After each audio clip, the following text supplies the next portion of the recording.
আসসালামু আলাইকুম। খোলা কথা অনুষ্ঠানে আপনাদের স্বাগত জানাই আপেল মাহমুদ। আজকের বিষয় বিএনপির নমিনেশন প্রক্রিয়া ও ময়মনসিংহ অঞ্চলের বাস্তবতা। বাংলাদেশ জাতীয়তাবাদী দল বিএনপি ইতিমধ্যে ২৩৭ টি আসনে প্রার্থী ঘোষণা করেছে। তবে দলের মহাসচিব পরিষ্কারভাবেই জানিয়েছেন এটি এখনো চূড়ান্ত নয়। প্রয়োজনে পুনর্বিবেচনা ও রদবদলের সুযোগ রয়েছে। অর্থাৎ দলের সর্বোচ্চ নীতি নির্ধারণী পর্যায় থেকে পর্যালোচনার প্রক্রিয়ায় আছে এবং যেখানেই বাস্তবতা ও গণমানুষের প্রত্যাশার সঙ্গে অমিল পাওয়া যাবে সেখানে সংশোধনের সুযোগ খোলা আছে।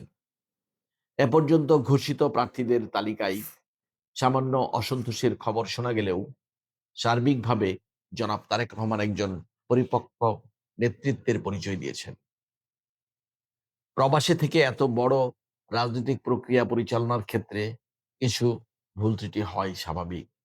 তবে দল যেহেতু রিপ্লেসমেন্টের সুযোগ রেখেছে, সেহেতু যেসব এলাকায় ভুল প্রার্থী বাছাই হয়েছে বলে অভিযোগ আছে, অথবা যেখানে অধিক জনপ্রিয়, পরিশ্রমী ও নিবেদিত নেতাদের উপেক্ষা করা হয়েছে, সেসব ক্ষেত্রে সংশোধনের সুযোগ রয়েছে বলে দলের কর্মীরা মনে করছেন।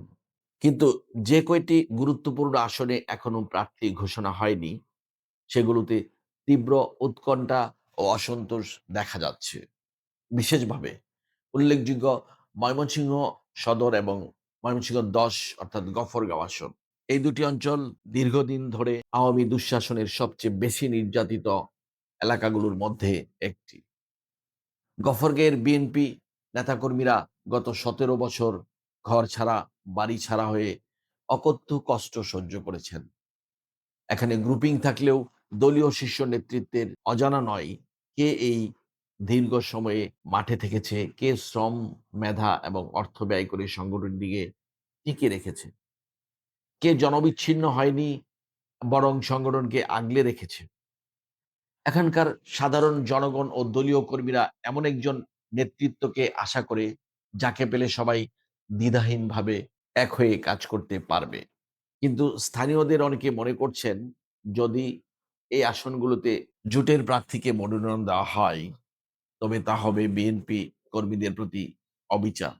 কারণ যাদের নাম জোটের প্রার্থী হিসেবে শোনা যাচ্ছে, তারা গত ১৭ বছর এলাকার সঙ্গে কোনো সাংগঠনিক যোগাযোগ রাখেননি। শক্তিশালী সংগঠন বা কমিটি গড়ে তোলার নজিরও নেই। ফলে জনগণের বৃহৎ অংশ মনে করে এই আসনগুলোতে জোটের পরিবর্তে বিএনপির মাঠের পরীক্ষিত নেতৃত্বকে অগ্রাধিকার দেওয়া উচিত।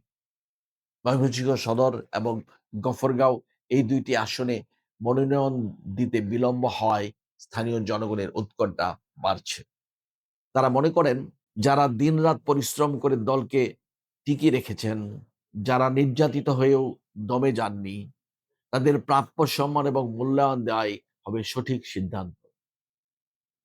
আমরা আশা রাখি দলের হাইকমান্ড জনগণের এই উদ্বেগ এবং প্রত্যাশাকে গুরুত্ব সহকারে বিবেচনা করবেন। খুব শীঘ্রই এই অনিশ্চয়তা দূর হবে, এটাই কর্মী এবং সমর্থকদের প্রত্যাশা। আজ এ পর্যন্তই। সকলে ভালো থাকবেন। আল্লাহ হাফেজ।